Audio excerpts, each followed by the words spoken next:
Lankstus ir laimingas. Daugeliu psichinių sveikatos sutrikimų būdinga tai, kad žmogus atkakliai nepasiduoda, nesugeba pasiduoti permainoms ir neprisitaiko prie jų. Aplinkui viskas nuolat kinta, keičiatės ir jūs net dabar skaitydama šią knygą. Užuot bergždžiai kovoja su tuo, kas neišvengiama, pasinaudokite pokyčių raktų į laimę.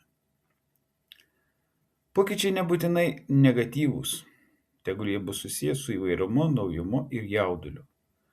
Pasistengkite paįvairinti savo gyvenimą mažomis permainomis.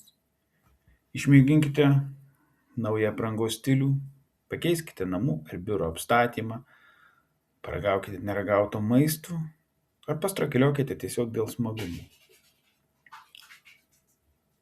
Kai įprasite prie mažų pokyčių, atrodys galimi ir didesni.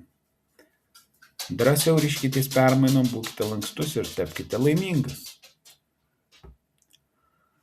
Lankstumas yra raktas į ilgalaikę laimę, sveikatą bei ilgaamžiškumą.